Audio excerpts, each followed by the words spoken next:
Class, so now we come to chapter 2 part 9 video. Okay, chapter 2 part 9 video, and hopefully this is the last part of the video for chapter 2. Okay, so untuk video yang terakhir, I may consider, okay, we are going to discuss example 5 number 2. Okay, in the last video we have discussed example 5 question number 1, where we're talking about the properties. Okay, we verified the properties of the Fourier transform.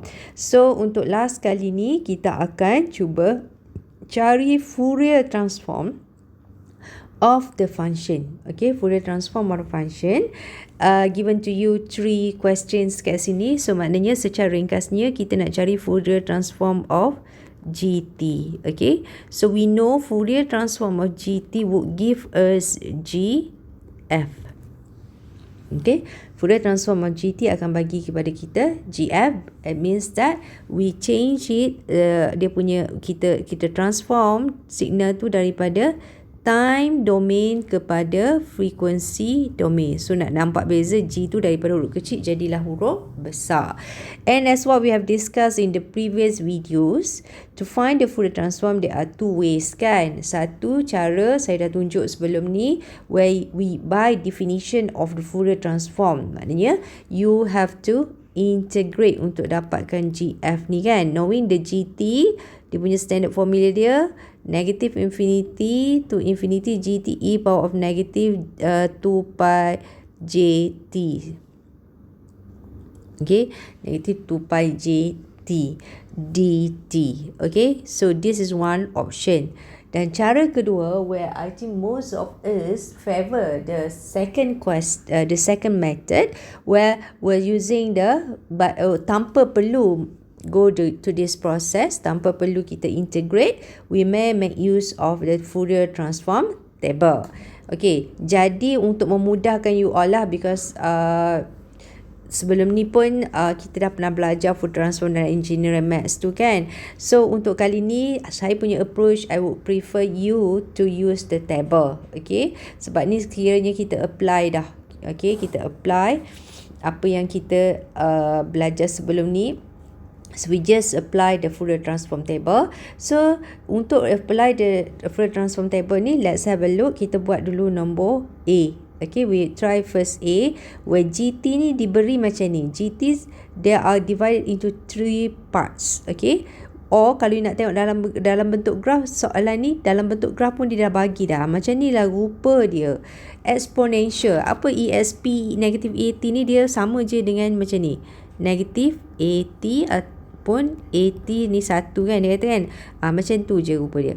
So kalau you pernah dalam NGMaths NGMaths 2, NGMaths 1, kita dah biasa dah jumpa dengan exponential function ni, betul tak? Okay, we commonly use exponential function. So maksudnya dalam function ni dia ada 3 benda ni. Apa maksudnya? E power of negative AT, okay, for t more than 0. Bila sama dengan 1, dia akan jadi sama dengan 1 bila t sama dengan 0. Sebenarnya kalau kita perasan, kalau kita guna yang ni pun, kalau kita masukkan t sama dengan 0 ke dalam function ni, it still give you e power of 0 dan dia jadi 1, betul tak? Yang kat bawah ni pun sama, e power of AT. Kalau you ganti t ni dengan 0 kan, t tu you ganti 0, you akan dapat e power 0 sama dengan 1. So maknanya dia sama ada you buat more than or equals to 0, yang ni tak ada pun tak apalah sebenarnya, ataupun you buat t less than 0 pun tak apa. So what I'm trying to say here is this part is not really crucial lah. Dia cuma nak bagi tahu dekat t sama dengan 0 ada nilai lah, sama ada dia guna e power of negative AT ataupun e power of AT tu it's not a big deal, sebab dua-dua akan menghasilkan nilai 1. Okay,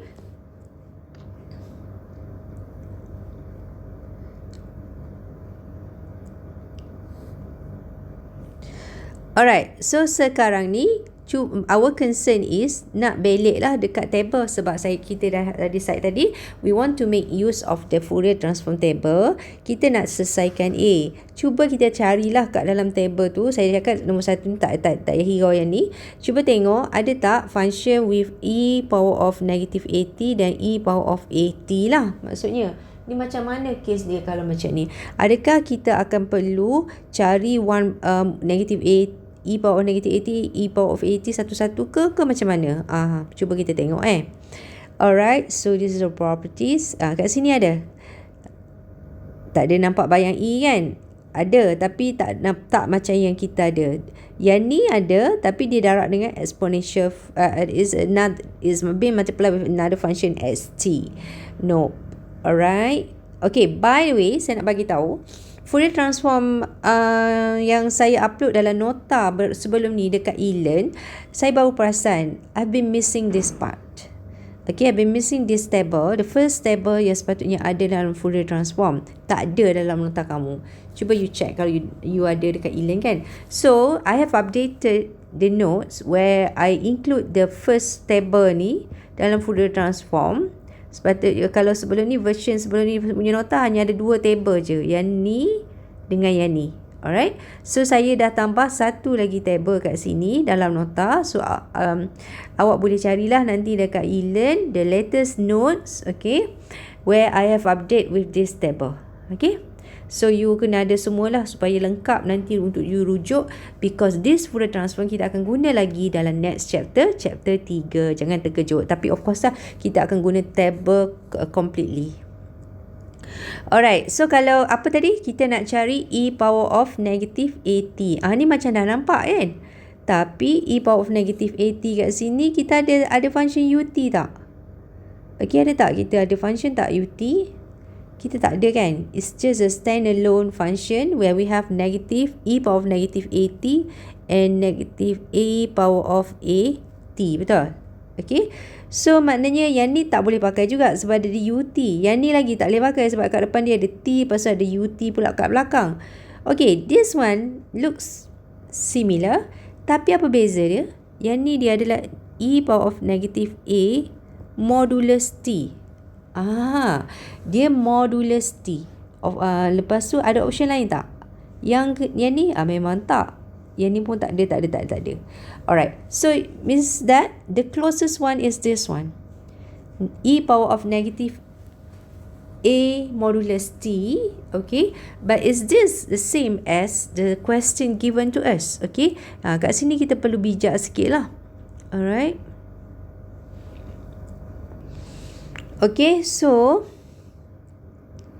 mana tadi? Alright, yang ni kan, the function tadi, bila kita refer kepada table, it seems that tak ada yang sebiji yang macam ni dengan yang macam ni. But what we have is we have e power of negative a modulus t. Okay, modulus t. So apa maksud tu modulus t? Kejap nak check. Betul ke modulus t? Betul ni.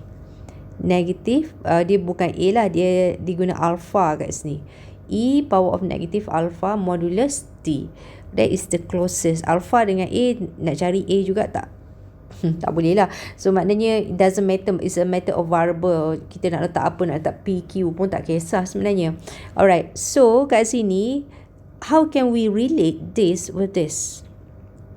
Okay, how can we relate this with this?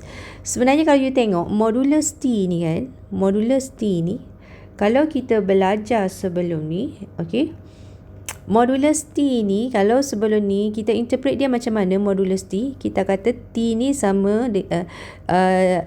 modulus t ni sama dengan t if t more than 0, betul tak? Kalau t sahaja, okay, and then it is equals to negative t if t less than 0, betul tak? Kan? Modulus t sama dengan t if t sama dengan ni, dan kita kata t ni sama dengan 0 if t sama dengan 0, kan? Alright, so kalau kita tengok kat sini, sebenarnya what we have over here adalah a representation of this function. Okay, sebab kalau you tengok kan, yang ni dia jadi negative AT if T more than 0. So maknanya kat sini T ni kan, kita interpret the first case, exponential e power of negative AT. Kenapa dia jadi negative AT? Sebab T kita modulus T ni kita interpret dia jadi e power of negative AT if T more than 0. Kita ikut je T ni, modulus T ni kita ganti dengan T if T more than 0. So dia jadilah negative AT.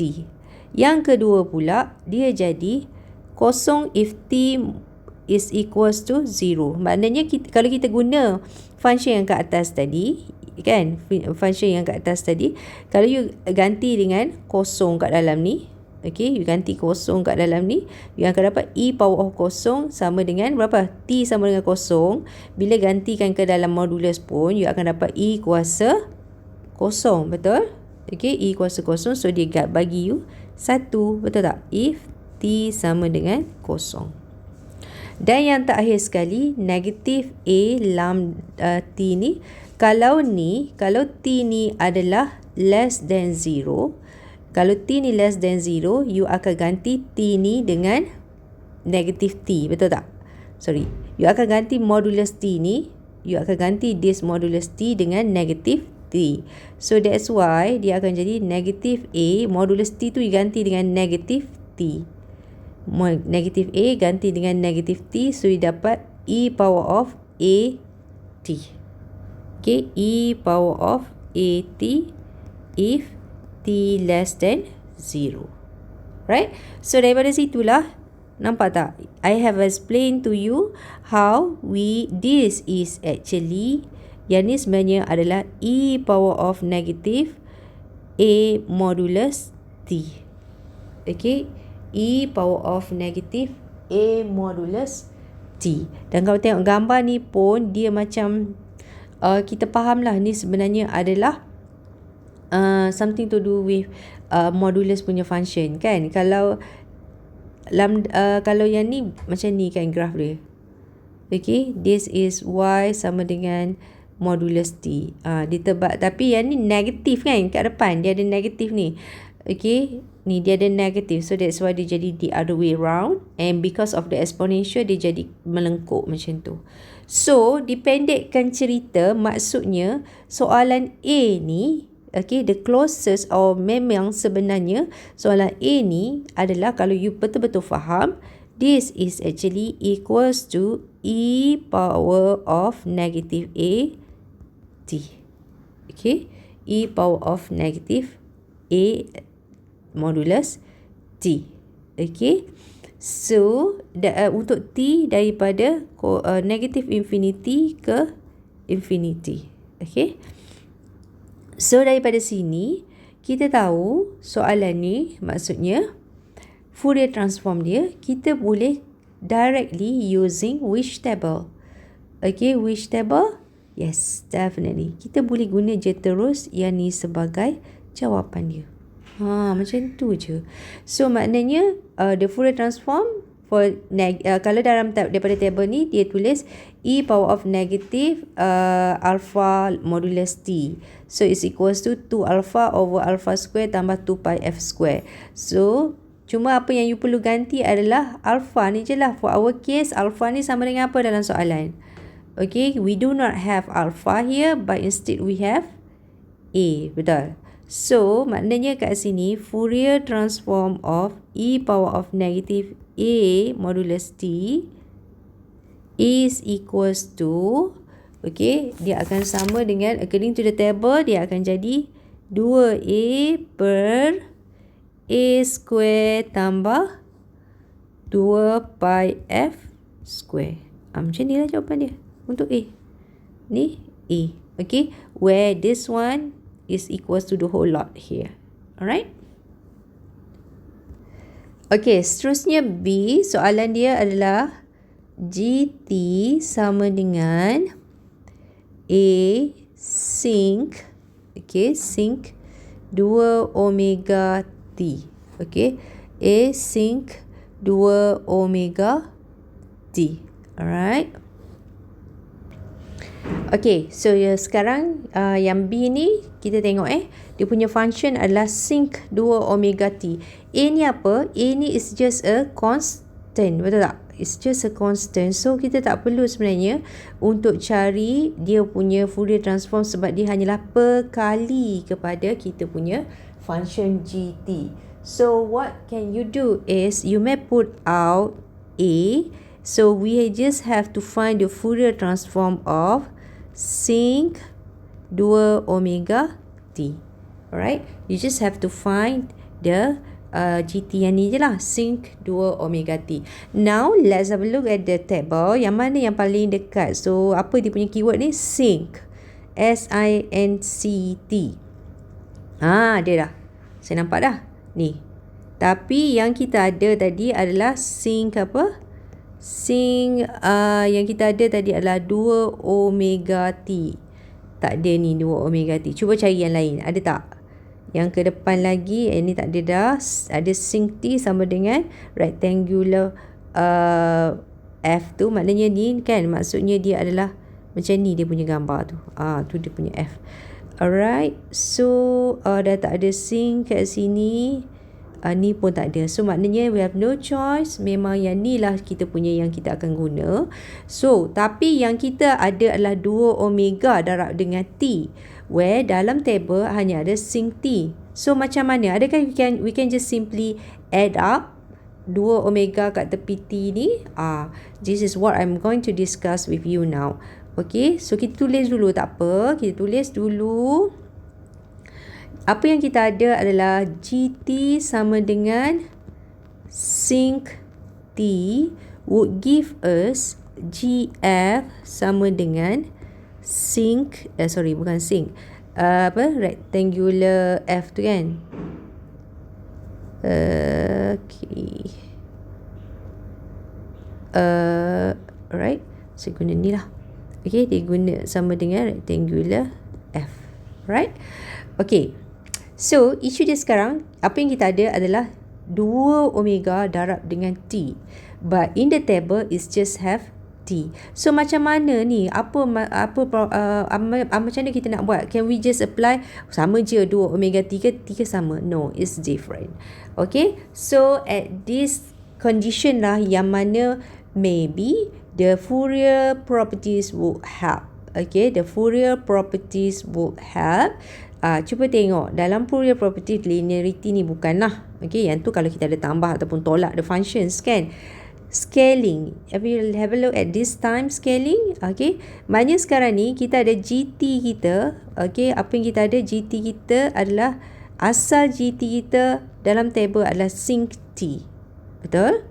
Tapi apa yang ada sekarang ni kita ada function kita adalah sinc 2 omega darab dengan T.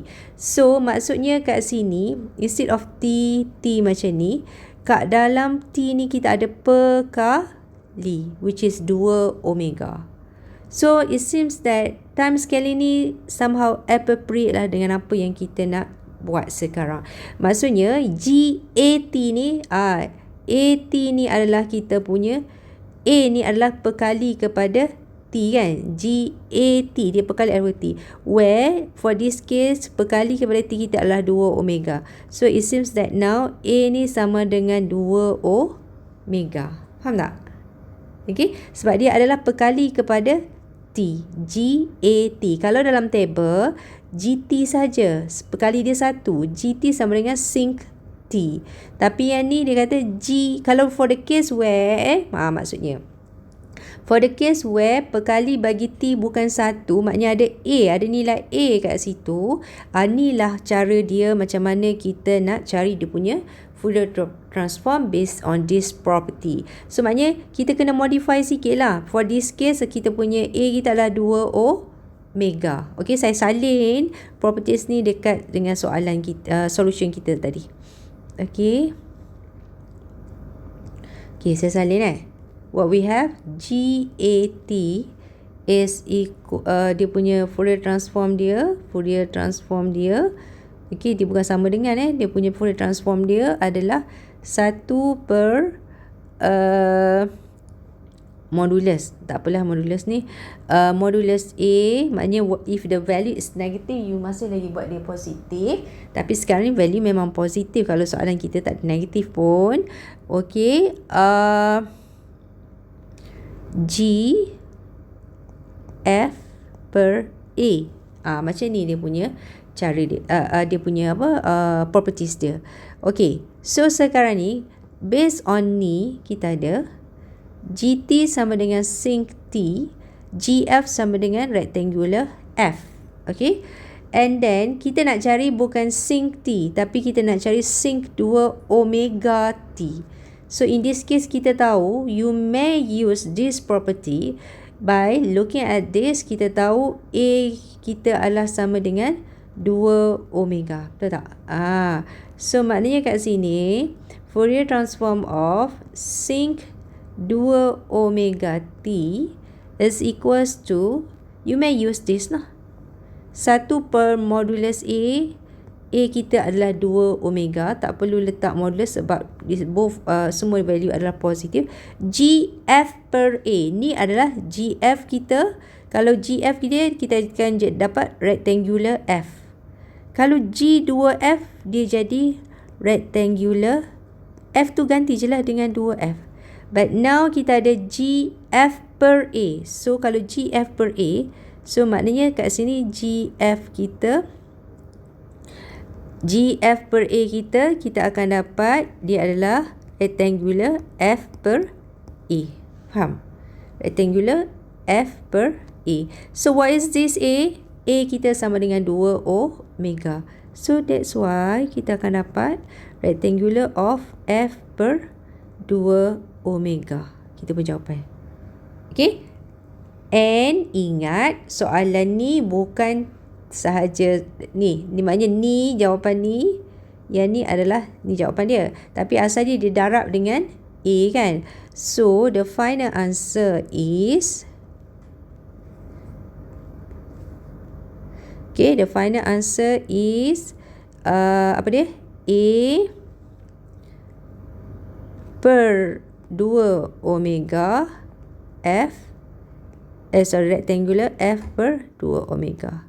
Ni adalah kita punya jawapan akhir kita. Maknanya kita darab je lah dengan A. Letak A kat depan. Macam tu. Sebab ni adalah soalan asal kita. Faham? Okay, so this is our final answer. Alright, dan untuk soalan terakhir. Okay, soalan terakhir ni dia punya C ni, soalan dia adalah macam tu. So saya nak tulis dekat Allah. Okay, soalan C ni pula GT kita dalam bentuk rectangular. Okay, GT kita dalam bentuk rectangular. Alright, so cuba kita tengok GT kita dalam bentuk rectangular ni. Tengok dekat, terbaliklah dengan soalan tadi. Kan, mana rectangular ni? Ada tak rectangular? Daripada awal. Saya nampak dah. Okay, so ni nampak. Rectangular T. Allah besarnya. Rectangular T. So kita akan dapat sinc F kat sini. Right. Okay, so rectangular T kita akan dapat sinc F. So we are going to make use of that. Okay, tapi soalan tadi adakah direct rectangular T? No, it's rectangular T minus T minus 3/2. So apa maksud dia ni? Rectangular T, awak tahu tak graf dia macam mana? Rectangular T ni maknanya rectangular lah. Dia kat T ni. Macam tu. Okay. Cumanya sekarang ni minus 3/2. 3/2 maksudnya macam mana? Maksudnya dia shift to the left ke to the right? Minus 3/2. Maksudnya kat sini it has been shift lah. Okay, dia dah di-shiftkan sebanyak berapa? Okay, So this is what you have to find out. Kalau tengok kat sini macam 3/2 unit kan. 3/2 unit ke kiri. Tapi nak tahu 3/2 unit tu, okay, maknanya kita kena tahulah apa nilai kat sini. Okay, apa nilai dia kat sini? -1/1 ke, -1/2 ke kan? Tapi it has been shift 3/2 unit. Kalau -1/2 ni maknanya you kena adjust dia lah. -1/2 ni tambah 3/2, kat mana lokasi baru dia? -1/2 tambah 3/2 jadi 4 bagi 2/2 kan, jadi 1. So maknanya dia macam tu. It has been shifted to the right by 3/2 units. Okay. Okay, kebiasaannya kelas dia adalah -1/2 ke 1/2 lah, sebab dia kat sini 1. It's understood dia 1 kat sini kan. Dia maknanya dia with dia ni 1, so untuk dapat 1 is -half and half. Okay. Alright. So, bukan. 1 ni adalah amplitude dia. 1 ni adalah dia punya amplitude dia 1. Okay. Yang decide sama ada width dia berapa ni yang ni. Ni T ni dia ada bahagi apa tak? Ni tak ada, so dia bahagi dengan 1 saja. T bahagi 1. Okey, macam ni rectangular T ni, graf dia macam ni.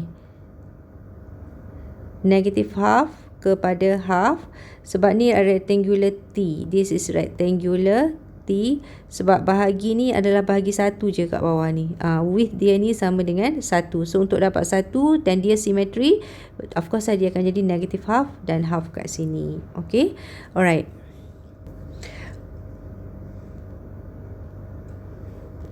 Okay, daripada table tadi kita tahu apa yang kita ada adalah GT sama dengan rectangular T would give us, okay, GF sama dengan apa kelas? Okay, GF sama dengan sinc F. Sinc F. Okay, yang ni graf dia, as I said tadi, dia macam ni. -half, half, 1. Sebab ni adalah per 1 kat depan. Tapi apa yang kita ada kat sini, our question now is GT.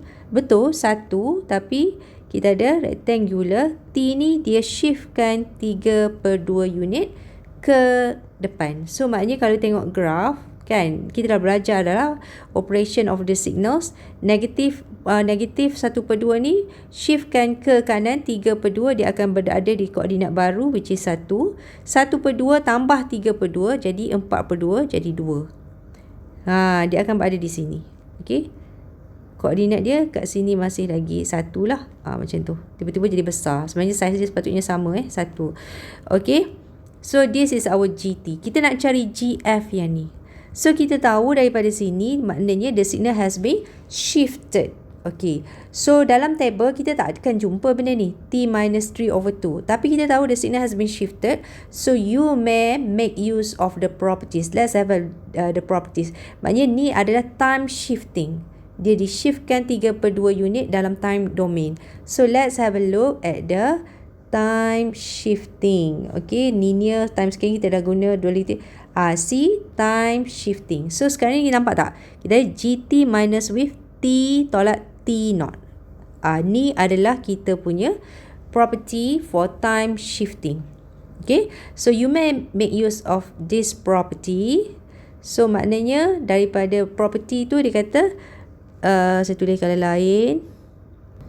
Okay. Property dia kata GT minus T0 is equals to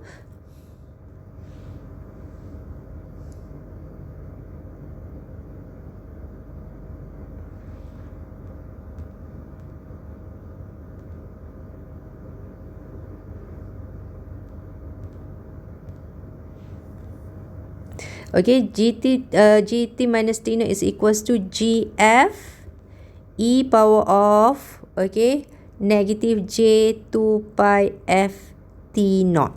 Senang je. So sekarang ni maknanya GT kita betul lah, kita ada rectangular T minus 3/2. So in this case 3/2 ni adalah kita punya T0.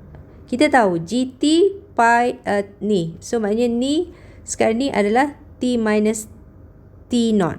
T0 kita adalah 3/2. So GF kita sinc F. So untuk dapat jawapan yang ni, okay, Fourier of tau T minus 3/2 ni, dia adalah bersama dengan GF yang asal. GF yang asal adalah sinc F. Okay, sinc F darab dengan E minus J2 pi F. T0 kita berapa? For this case, T0 kita adalah ni. Ni T0 kita. T0 is equals to 3/2. So darablah dengan 3/2 kat sini. So ni dengan kemudian cancel. So at the end, jawapan akhir kita adalah sinc F E power of minus 3J pi F. Okay, so this is our final answer. Dia tak susah sebenarnya. Okay, dia tak susah sebenarnya. Tapi awak kena pandai make use of the table dan juga dia punya properties. Okay, kelas. So macam tu lah jawapan dia. Yang ni C dia, ni adalah jawapan dia. Alright, so kalau you tengok tak ada soalan pun sebenarnya yang saya nak suruh you buat. Okay, sebab semua saya dah solve. Sebab saya tahu it's quite tricky for you to solve. Dan yang ni pun saya tak tentu awak boleh faham ke tak. So sebagai classwork submission, sebenarnya apa saya nak buat, saya nak suruh you buat adalah you redo balik example 5 based on my solution. You tulis cantik-cantik dan you submit sebagai classwork submission. Faham? Okay, tak ada soalan. Semua saya dah solve kan tadi sebelum ni. If you look all my videos for this asynchronous lecture, sebenarnya solution nombor 1 dan nombor 2 ni pun dah diberi. So what I want you to do is to fahamkan dan tulis balik cantik-cantik dan submit as a full solution example 5. Alright? So that's all for chapter for this video, and with that we have concluded chapter 2. Alright? So see you all face to face in the upcoming weeks. Alright. So assalamualaikum warahmatullahi taala wabarakatuh, and thank you everyone.